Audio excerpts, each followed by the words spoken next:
Et tout de suite, c'est l'heure de l'invité politique. Dans la politique, c'est clair. Edwige Diaz, notre invitée. Bonjour. Bonjour, et merci bienvenue. pour votre invitation. Vice-présidente du Rassemblement national, députée de la Gironde.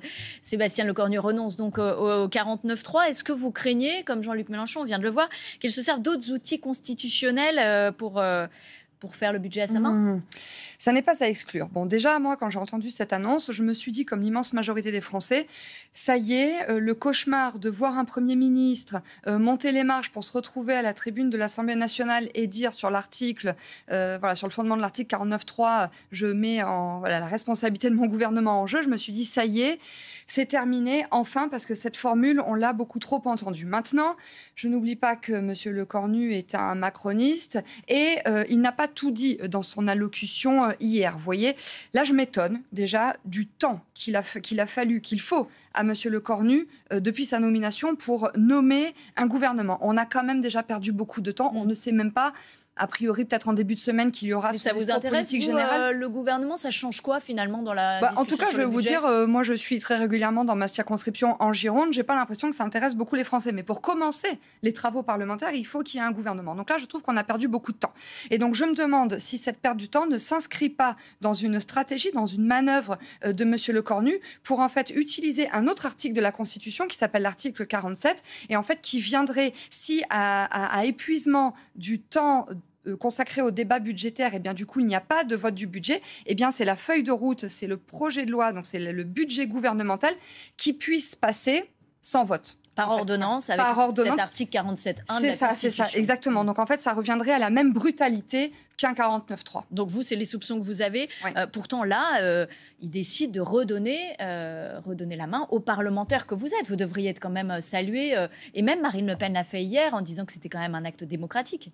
Oui, mais je vous dis, moi je me réjouis qu'il n'y ait pas de 49.3, mais je suis obligée de garder à l'esprit peut-être cette arrière-pensée de M. Lecornu d'utiliser l'article 47.1, c'est-à-dire pour faire passer la copie gouvernementale. Maintenant, j'ai entendu hier M.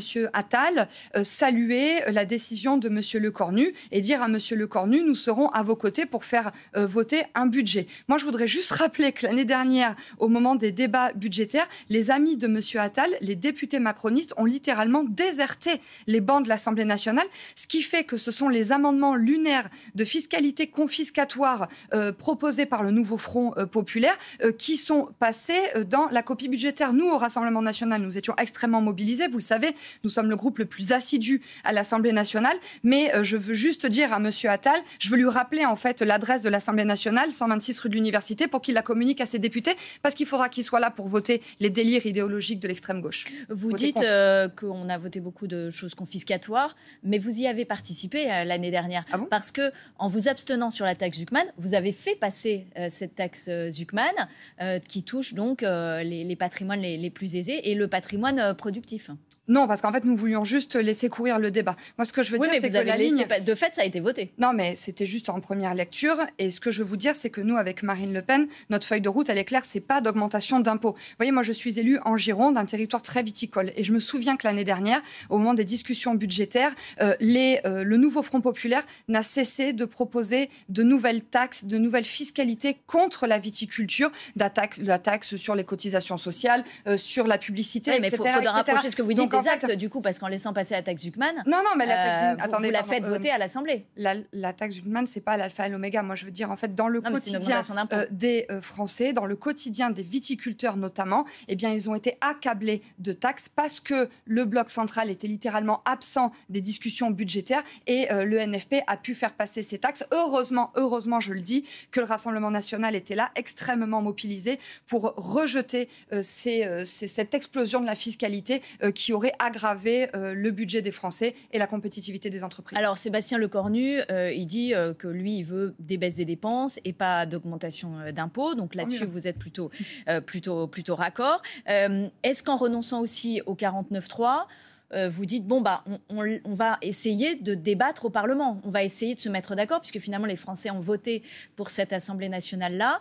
Est-ce que ça veut dire que vous ne censurez pas dès le discours de politique générale? Alors, ça dépendra des propos que monsieur Lecornu tiendra. Nous en discuterons avec Marine Le Pen à l'occasion d'une réunion de groupe.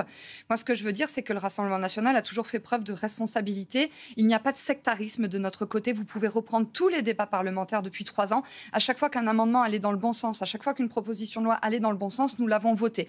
Hélas, je regrette que l'inverse ne soit pas vrai. C'est-à-dire qu'à chaque fois que le Rassemblement national a proposé une loi à l'occasion de sa niche parlementaire, par exemple, eh bien, tous les bancs, des Républicains jusqu'à la France Insoumise, se sont alliés pour nous refuser nos propositions de loi. Je vais vous prendre un exemple. L'expulsion des délinquants étrangers, qui est une mesure plébiscitée par l'immense majorité des Français. Tout le monde a voté contre cette loi, y compris les amis de M. Retailleau. Bruno Retailleau a dit craindre une coalition des démagogues. 149.3. Pour quelle réforme seriez-vous prêt, vous, RN, à joindre vos voix à celles de la gauche pour les faire adopter ? Ah ben, je le dis, nous, en fait, dès lors que nous estimons qu'un projet va dans le bon sens, qu'il est attendu par les Français, eh bien, nous votons. En fait, c'est ce que je vous dis, c'est la différence entre nous et les autres partis. Donc, vous êtes prêt éventuellement à faire alliance avec la gauche pour faire passer des réformes ? Ce n'est pas spécialement une alliance. C'est juste que l'Assemblée nationale est constituée telle qu'elle est constituée aujourd'hui. C'est le choix des Français. Nous sommes respectueux du choix des Français. Et donc, si dans notre programme, il y a, par exemple, la révision de la réforme des retraites, eh bien oui, nous voterons en ce sens, peu importe avec qui. L'essentiel, c'est que nous allons respecter la parole que nous avons donnée à nos 11 millions d'électeurs, que je remercie de nous faire confiance de plus en plus chaque jour. Alors justement, je pensais à la réforme des retraites. Est-ce que vous allez déposer un amendement de suspension, d'abrogation dans le projet de loi de financement de la sécurité sociale ?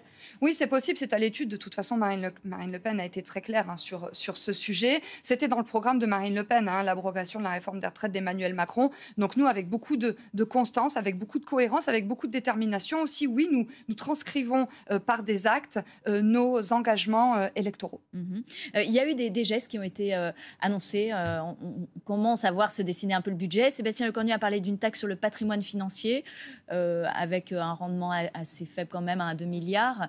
C'est pas la taxe Zuckman.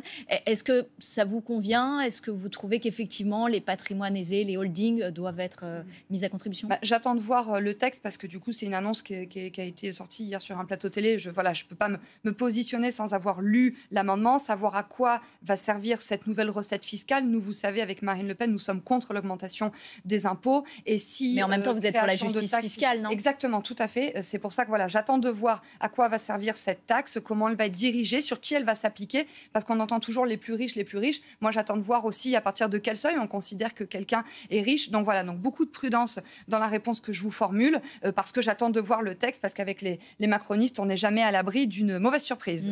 Vous n'avez pas exclu du coup un amendement pour supprimer la réforme des retraites. Est-ce qu'il pourrait y avoir aussi un amendement pour supprimer l'AME et le transformer en AMU ?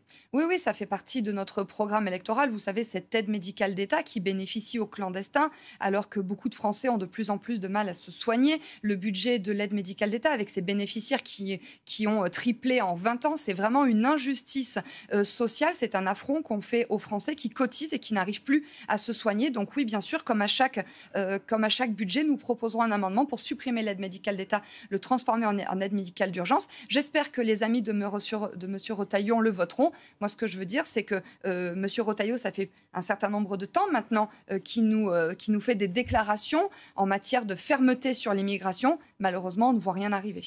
L'année dernière, vous aviez réussi à faire voter la suppression de l'aide à la contribution de la France à l'Union européenne. Est-ce que vous allez à nouveau demander ça dans le prochain budget ? Oui, tout à fait, c'est dans notre programme. Je veux dire, la France donne de plus en plus d'argent à l'Union européenne qui nous en redistribue de moins en moins et qui en plus nous impose la manière dont nous devons répartir cet argent. Je veux dire, quand Jordan Bardella arrive largement en tête au moment des élections européennes, ça envoie un message que les macronistes doivent entendre. Les Français disent stop à cette explosion de subventions de contributions au budget de l'Union européenne. Donc oui, nous souhaitons diminuer cette contribution et ça ne veut pas dire, comme j'entends chez les macronistes, une sortie de l'Union européenne, une sortie de l'euro et je ne sais quelle caricature encore, mais simplement c'est une question de rééquilibrage fiscal. Les Français n'en peuvent plus, ne sont pas d'accord pour donner autant d'argent à l'Union européenne qui s'arroge par ailleurs des compétences qui n'étaient pas initialement prévues dans la statut avec l'Union européenne.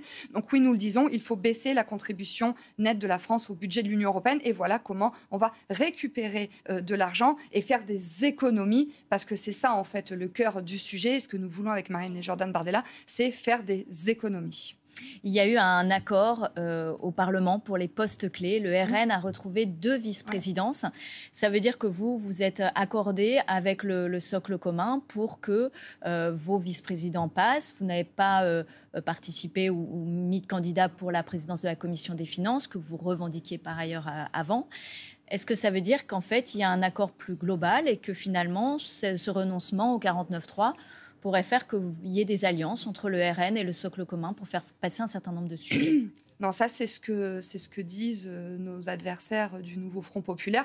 Moi, je le dis, nous nous réjouissons que le règlement de l'Assemblée nationale ait été respecté. Qu'est-ce qui prévoit ce règlement? Il prévoit une juste répartition des postes en fonction des forces politiques. Le Rassemblement national est le premier groupe parlementaire à l'Assemblée nationale. Il était normal que 2 vice-présidences nous reviennent. Et je peux vous faire part de ma joie de voir Hélène Laporte et Sébastien Chenu à nouveau présider ces séances, parce qu'en plus, ce sont des vice-présidents particulièrement compétents. Donc c'est juste en fait le règlement intérieur qui a été respecté. Je rappelle que l'année dernière, il n'avait pas été respecté précisément parce qu'il y avait eu un accord entre le bloc central et le nouveau Front populaire, ce barrage anti-républicain qui a profondément indigné les Français. Le Front républicain qui s'est poursuivi après la dissolution de 2024. Pourquoi les macronistes ont changé d'avis là maintenant, un an après? Eh bien peut-être qu'ils ont enfin compris qu'ils n'étaient plus majoritaires à l'Assemblée nationale. Peut-être qu'ils se disent qu'il faut enfin respecter les institutions. Je pense que sur le terrain, on doit leur dire que ça n'est plus possible qu'ils se comportent comme les élus du nouveau Front populaire, c'est-à-dire qu'ils piétinent ces règlements de notre institution. Et donc je pense, voilà, en tout cas, je souhaite qu'ils soient revenus à la raison. Et j'espère que cela se poursuivra au moment des discussions budgétaires. Si d'ici là, il n'y a pas censure, parce que vous savez, Marine Le Pen l'a indiqué, nous n'avançons pas masqués. Avec M. Lecornu, nous avons été très clairs, c'est ou la rupture ou la censure. On va écouter Agnès Sévren qui s'est exprimée ce matin sur la formation du gouvernement qu'on attend pour demain et sur la participation éventuelle des Républicains. Le Premier ministre avait fourni une feuille de route à Bruno Retailleau. Celle-ci ne nous convient pas et donc nous nous reparlerons ce soir, députés, sénateurs Bruno Retailleau et Laurent Wauquiez, pour décider, pour déterminer notre participation ou non au gouvernement. C'est ce soir que vous saurez. C'est ce soir que l'on saura, en effet, puisqu'en fait, jusqu'à maintenant, on s'était mis d'accord sur certaines directions, et sur celle-ci, hélas, il n'y avait par exemple rien sur le régalien, rien notamment sur les questions d'immigration, et donc voilà, nous attendons la réponse du Premier ministre pour nous déterminer. Edwige Diaz, on voit que les Républicains posent leurs conditions. S'ils n'étaient pas au gouvernement, qu'est-ce que ça signifierait pour vous ? Bah écoutez, là, c'est le problème des Républicains. Moi, ce que je vois, c'est que dans notre pays, les Républicains ont perdu les élections, quand même, avec des scores assez faibles, et qu'ils viennent aujourd'hui marchander quelque part des postes. Je pense que c'est pas ainsi qu'ils vont récupérer des électeurs. Ça fait vraiment quand même très ancien monde, très politique aérie, et on ne peut pas s'empêcher de penser que derrière cela, il y a des ambitions présidentielles 2027 pour notamment M. Retailleau ou M. Wauquiez. On voit qu'il y a du rififi au sein des Républicains. Je pense que c'est vraiment ce qui dégoûte les Français. Et moi, je sais que parmi les électeurs des Républicains, il y a des patriotes sincères, et à cela, je tends la main et je leur dis rejoignez-nous. Merci Edwige Diaz d'avoir été notre invitée ce matin, vice-présidente du Rassemblement national, députée de Gironde. Vous laissez planer la motion de censure, toujours s'il n'y a pas de rupture dans la politique proposée par le Premier ministre Sébastien Lecornu, qui fera donc un discours de politique générale mardi à 15h à l'Assemblée nationale.